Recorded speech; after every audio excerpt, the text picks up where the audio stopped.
اصول نمبر 1، یہ دنیا دو طرفہ عمل اور رد عمل کے اصول پر کھڑی ہے۔ مہربانی کا قطرہ ہو یا بدی کا ذرہ، کچھ بھی رائے گاں نہیں جاتا۔ لوگوں کے منصوبوں، چالوں، دھوکے یا داؤ پیچ سے خوفزدہ مت ہو۔ اگر کوئی جال بچھا رہا ہے تو یاد رکھو، خدا بھی اپنی چال چل رہا ہے۔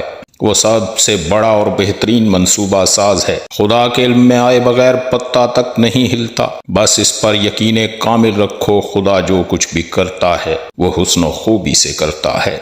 اصول نمبر 2، ہر بات، ہر امر کا ایک وقت ہوتا ہے۔ خدا ایک باریک بین گھڑی ساز ہے، اس قدر درست ہے کہ اس کے حکم سے زمین پر ہر امر اپنے وقت پر وقوع پذیر ہوتا ہے، نہ لمحہ بھر پہلے نہ ہی لمحہ بھر تاخیر سے، اور بغیر کسی استثناء کے ہر کسی کے لیے یہ گھڑی بالکل درستی سے کام کرتی ہے۔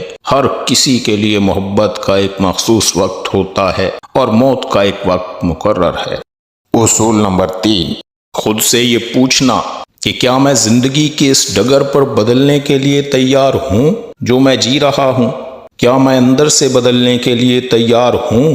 اگر تمہاری زندگی کا ایک دن بھی گزشتہ دن جیسا ہو تو یہ یقیناً قابل رحم بات ہے۔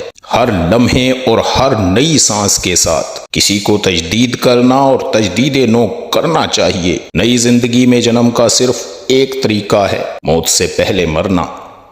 اصول نمبر 4، محبت بغیر کوئی بھی زندگی کسی شمار میں نہیں۔ خود سے یہ مت پوچھو کہ تمہیں کیسی محبت کی جستجو کرنی چاہیے، روحانی یا مادی، الوہی یا دنیوی، مشرقی یا مغربی۔ تقسیم مزید تقسیم پر ہی منتج ہوتی ہے۔ محبت کا کوئی نام نہیں، کوئی تعریف نہیں، یہ جو ہے وہی ہے، خالص اور سادہ۔ جب آتش آب سے محبت کرنے لگے تو کائنات مختلف طور پر محو گردش ہوتی ہے، نئے سانچے میں ڈھلنے لگتی ہے۔